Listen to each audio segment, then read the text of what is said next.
ಎಲ್ರಿಗೂ ನಮಸ್ಕಾರ, welcome back to my YouTube channel. ಎಲ್ಲರೂ ಹೇಗಿದ್ದೀರಾ ಅಂತ ಹೇಳಿ. ನಾನಂತೂ ಸೂಪರ್ ಆಗಿದ್ದೀನಿ. ಏನಪ್ಪ ಅಂದರೆ ಇಲ್ಲಿ ನೋಡ್ತಿದ್ದೀರಲ್ಲ, ಸೊ ನಾನು ಕೆಲವೊಂದು ಗಿಡಗಳು ಹಾಕ್ಕೊಂಡಿದ್ದೀನಿ ಮನೆ ಮುಂದೆ. ಸೊ ತುಂಬ ವರ್ಷಗಳೇ ಆಗೋಯ್ತು, ಮಣ್ಣೆಲ್ಲ ಹೊಟ್ಟೋಗಿದೆ. ಅದಕ್ಕೆ ನಮ್ಮ ಮನೆ ಹತ್ರನೇ ನರ್ಸರಿ ಇದೆ, ಅಲ್ಲಿ ಹೋಗಿ ಮಣ್ಣು ತೊಗೊಂಡು ಬರೋಣ ಅಂತ ಅನ್ಕೋತಾ ಇದ್ದೆ. ಇವರು ಒಂದು ಮೂಟೆ ಅಂದರೆ 25 kgಗೆ ಐ ಥಿಂಕ್ 150 ತೊಗೊಂಡ್ರು. ಸೊ ನಂಗೆ ಗೊತ್ತಿಲ್ಲ ಅದು ಜಾಸ್ತಿನಾ ಕಡಿಮೆನಾ ಅಥವಾ ಅಷ್ಟೇನಾ ರೇಟು ಎಲ್ಲ ಕಡೆ ಅಂತ. ಫುಲ್ ಕೆಂಪಾಗಿರೋ ಮಣ್ಣು. ಮತ್ತು ಇನ್ನೊಂದೇನೆಂದರೆ ಅಲ್ಲಿ ಒಂದು ಮೆಹಂದಿ ಹೆನ್ನ ಬರುತ್ತಲ್ಲ, ಮೆಹಂದಿ, ಆ ಗಿಡನೂ ನೋಡಿದೆ, ತೊಗೊಳ್ಳೋಣ ಅಂತ ಅನಿಸ್ತು. ಅದಕ್ಕೆ ಅದೊಂದು ಗಿಡ ತೊಗೊಂಡೆ, ಒಂದು ಪಾಟು ಮತ್ತು ಆ ಮೆಹಂದಿ ಗಿಡ. ಸೊ ತೋರಿಸ್ತೀನಿ ನೋಡಿ ಕೊನೆಯಲ್ಲಿ. ಇವಾಗ ಆ್ಯಕ್ಚುಲಿ ವೆಜ್ ಹಕ್ಕಾ ನೂಡಲ್ಸ್ ಮಾಡೋಣ ಅಂತ ಅಂದ್ಕೊಂಡೆ. ಗೊತ್ತಿಲ್ಲ ನಿಜವಾಗ್ಲೂ ಹೆಂಗೆ ಬರುತ್ತೆ ಅಂತ. ನನಗೆ ಮನಸ್ಸಿಗೆ ಬಂದಂಗೆ ನಾನು ಮಾಡ್ತಾಯಿದ್ದೀನಿ. ಅಂದರೆ ನನಗೆ ಏನು ಹಾಕಬೇಕು ಮಾಡಬೇಕು ಅನಿಸುತ್ತೋ ಅಂತ. ಬನ್ನಿ ಅಪ್ಪ ಸೋಂಫ್ ಏನು ಮಾಡಿದ್ರು. ಸೊ ಫಸ್ಟು ಪಾತ್ರೆಯಲ್ಲಿ ಒಂಚೂರು ನೀರು ತೊಗೋಬೇಕು. ಅದು ಚೆನ್ನಾಗಿ ಕುದಿಯೋ ತನಕ ಇಡಬೇಕು ನೀರನ್ನ. ಇದು ಏನು ಮಾಡ್ತಿರೋದು? ಬ್ಯಾಂಡ್ ಯಾರು ಕಟ್ತಾ ಇರೋದಮ್ಮ? ಅಪ್ಪ ಏನು ಕಟ್ತಾ ಇದ್ದಾರೆ? ಟೂಟು ಜುಟ್ಟಾ? ಟೂಟು ಜುಟ್ಟು ಕಟ್ತಾ ಇದ್ದಾಳೆ. ಅವಳಿಗೆ ಗೊತ್ತು ಕಣ.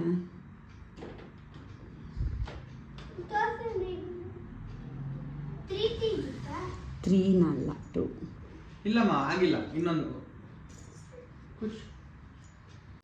ಸೊ ನೀರು ಚೆನ್ನಾಗಿ ಕುದ್ದಾದ್ಮೇಲೆ ನಿಮಗೆ ಎಷ್ಟು ಕ್ವಾಂಟಿಟಿ ಬೇಕೋ ಅಷ್ಟು ನೂಡಲ್ಸ್ ಹಾಕ್ಕೊಳ್ಳಿ. ಹಾಕ್ಕೊಂಡು ಬಿಟ್ಬಿಡಿ ಅದನ್ನು ಒಂದು 10 ನಿಮಿಷ ಚೆನ್ನಾಗಿ ಸಾಫ್ಟ್ ಆಗಬೇಕು. ಮತ್ತು ನಾನು ಮಾಡ್ತಾ ಇರೋದು healthy way, high protein healthy noodles. So ನಾನು ಪನ್ನೀರ್ ತೊಗೋತಾ ಇದ್ದೀನಿ, ಶುಂಠಿ, ಬೆಳ್ಳುಳ್ಳಿ ಮತ್ತು ಒಂದು ಕ್ಯಾರೆಟು, ಒಂದು ಈರುಳ್ಳಿ ತೊಗೋತಾ ಇದ್ದೀನಿ. ಆ್ಯಂಡ್ ನಾನು ಹಕ್ಕಾ ನೂಡಲ್ಸೂ ಕೂಡ ನಾನು ಇಂಗ್ರೀಡಿಯೆಂಟ್ಸ್ ನೋಡಿಬಿಟ್ಟು ತೊಗೊಂಡಿದ್ದೀನಿ. ಬರೀ ಸೂಜಿನಲ್ಲಿ ಮಾಡಿರೋದು ಮಾತ್ರ ತೊಗೊಂಡಿದ್ದೀನಿ. ಬೇರೆ ಹಕ್ಕಾ ನೂಡಲ್ಸು ಸಿಗುತ್ತೆ, ಅದರಲ್ಲಿ ಪ್ರಿಸರ್ವೇಟಿವು, ಮೈದಾ ಏನೇನೋ ಹಾಕಿರ್ತಾರೆ. ಸೊ ನಾನು ಇದನ್ನು ಬರೀ ಸೂಜಿ ಅಂತ ಇತ್ತು, ಅದನ್ನೇ ನಾನು ಸೆಲೆಕ್ಟ್ ಮಾಡಿ ತೊಗೊಂಡಿರೋದು. ಸೊ ನೋಡಿ ಇಲ್ಲಿ ಸಾಫ್ಟ್ ಆಗಿದೆ ನೂಡಲ್ಸ್. ಸೊ ಇದು ನೋಡಿ ಕಿಚನ್ ಪ್ರಾಡಕ್ಟು. ಇದು ಜಿಂಜರ್ ಆ್ಯಂಡ್ ಗಾರ್ಲಿಕ್ನ ಚಿಕ್ಕದಾಗಿ ಒಗ್ಗರಣೆಗೆ ಹಾಕ್ತೀವಲ್ಲ, ಆ ಥರ ಮ್ಯಾಶ್ ಮಾಡೋಕ್ಕೆ ಹೆಲ್ಪ್ ಆಗುತ್ತೆ. ಇದಂತೂ ನನ್ನ ಫೇವ್ರೆಟ್ ಪ್ರಾಡಕ್ಟ್. ನೋಡಿ, ನೀವು ನೋಡ್ತಿರೋ ಹಾಗೆ ಎಷ್ಟು ಚಿಕ್ಕದಾಗಿ ಎಷ್ಟು ಸಕ್ಕದಾಗಿ ಆಗ್ತಾಯಿದೆ ಅಂತ.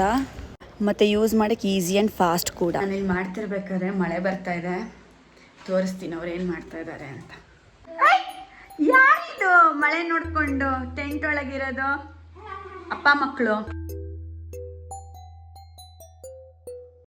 ನೂಡಲ್ಸ್ಗೆ ಉಪ್ಪು ಹಾಕಿರಲ್ಲ, ಒಂಚೂರು ಉಪ್ಪು ಹಾಕ್ಕೊಂಡು ಚೆನ್ನಾಗಿ ಕಲಿಸ್ಕೊಳ್ಳಿ.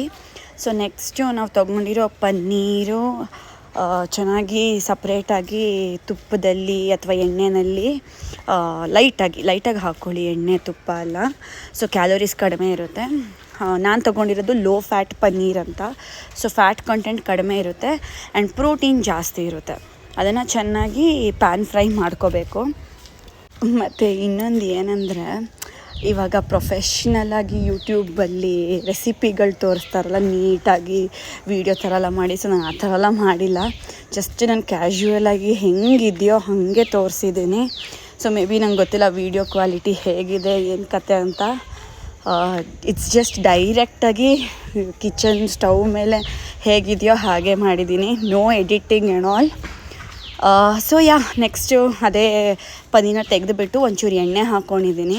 ಎಣ್ಣೆ ಹಾಕಿ ಚೆನ್ನಾಗಿ ಶುಂಠಿ, ಬೆಳ್ಳುಳ್ಳಿ, ಆಮೇಲೆ ಈರುಳ್ಳಿ ಇದೆಲ್ಲ ಚೆನ್ನಾಗಿ ಫ್ರೈ ಮಾಡ್ಕೋಬೇಕು, ಒಂದು ಸ್ವಲ್ಪ ಗೋಲ್ಡನ್ ಬ್ರೌನ್ ಆಗೋ ತನಕ. ಈರುಳ್ಳಿ ಎಲ್ಲ ಹಾಕಿದ್ಮೇಲೆ ನಾನು ತೊಗೊಂಡಿರೋದು ಕ್ಯಾರೆಟು. ಸೊ ಕ್ಯಾರೆಟು, ಪನ್ನೀರು ಎಲ್ಲ ಹಾಕಿ ಚೆನ್ನಾಗಿ ಹುರ್ಕೋಬೇಕು. ನೀವು ಕ್ಯಾರೆಟ್ ಜೊತೆ ಬೇರೆ ತರಕಾರಿ ಕೂಡ ತೊಗೋಬೋದು, ನಿಮಗೆ ಯಾವ್ದು ಇಷ್ಟನೋ ತರಕಾರಿ ಅದನ್ನು ಹಾಕೋಬೋದು. ನಾನಿಲ್ಲಿ ಮಾಡ್ತಿರ್ಬೇಕಾದ್ರೆ ಹಾಲಲ್ಲಿ ಅಪ್ಪ ಮಕ್ಕಳದು ಹೆವಿ ಡ್ಯಾನ್ಸ್ ನಡೀತಾ ಇತ್ತು. ಬನ್ನಿ ತೋರಿಸ್ತೀನಿ ಹಾಡು ಹಾಕ್ಕೊಂಡು.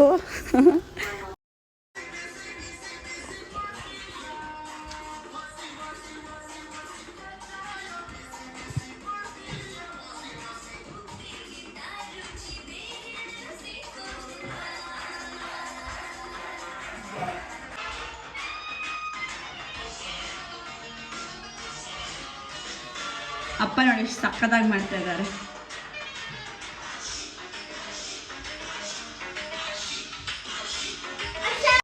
ಈರುಳ್ಳಿ ತರಕಾರಿ ಎಲ್ಲ ಚೆನ್ನಾಗಿ ಫ್ರೈ ಆದಮೇಲೆ 1 ಸ್ಪೂನ್ ಸೋಯಾ ಸಾಸ್ ಹಾಕ್ಕೊಳ್ಳಿ. ಸೋಯಾ ಸಾಸ್ ಹಾಕಿ ಚೆನ್ನಾಗಿ ಅದು ಫ್ರೈ ಮಾಡ್ಕೋಬೇಕು. ಸೊ ಮತ್ತು ಇವಾಗ ನೋಡಿದ್ರಲ್ಲ ಅವ್ರು ಡ್ಯಾನ್ಸ್ ಮಾಡ್ತಾಯಿದ್ದು, ಇದು ಯಾವ ಹಾಡು ಅಂತ ನೀವು ಗೆಸ್ ಮಾಡಿ ಕಾಮೆಂಟ್ ಮಾಡಿ ಹೇಳಿ. ಸೊ ಎರಡೂ ಕನ್ನಡ ಹಾಡೇನೆ. ಸೊ ಯಾವುದು ಅಂತ ನೀವು ಹೇಳಿ, ಓಕೆನಾ?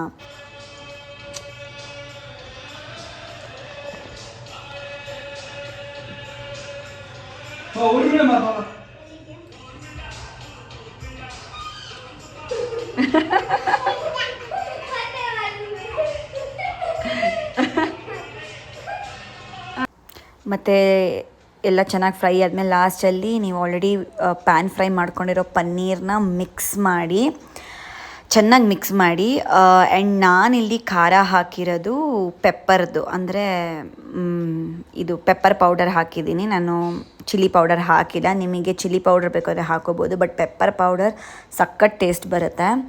ಸೊ ಪನ್ನೀರ್ ಆದಮೇಲೆ ನೂಡಲ್ಸ್ ಎಲ್ಲ ಹಾಕಿ ಚೆನ್ನಾಗಿ ಮಿಕ್ಸ್ ಮಾಡಿ. ಆ್ಯಂಡ್ ನೂಡಲ್ಸ್ ಮಾತ್ರ ಸಖತ್ತಾಗಿ ಬಂದಿತ್ತು. ಟ್ರೈ ಮಾಡಿ ನೋಡಿ ಮನೇಲಿ. ಆ್ಯಂಡ್ ನೋಡಿ, ಇದೆ ನಾನು ಮೆಹಂದಿ ಹೆನ್ನ ಪ್ಲ್ಯಾಂಟ್ ಹಾಕಿದ್ದೀನಿ ಹೊಸ ಪಾಟಲ್ಲಿ. ಸುಮಾರು ದೊಡ್ಡದಾಗ ಬೆಳೀಲಿ ಅಂತ. ಬೆಳೆದ ಮೇಲೆ ಮನೆಯಲ್ಲೇ ಹೆನ್ನ ಪೇಸ್ಟ್ ಮಾಡ್ಕೋಬೋದು ಅಂತ. ತುಂಬ ಒಳ್ಳೆಯದು ಕೂದಲಿಗೆ. ಸೊ ನಾನು ಈ ವ್ಲಾಗ್ ಇಲ್ಲಿಗೆ ಎಂಡ್ ಮಾಡ್ತಾಯಿದ್ದೀನಿ. ಇಷ್ಟ ಆಗಿದ್ರೆ ಲೈಕ್ ಮಾಡಿ, ಶೇರ್ ಮಾಡಿ, ಸಬ್ಸ್ಕ್ರೈಬ್ ಮಾಡಿ. ಸೊ ಸಿಗೋಣ ಮತ್ತೆ ಮುಂದಿನ ವ್ಲಾಗಲ್ಲಿ. ತನಕ ಬಾಯ್.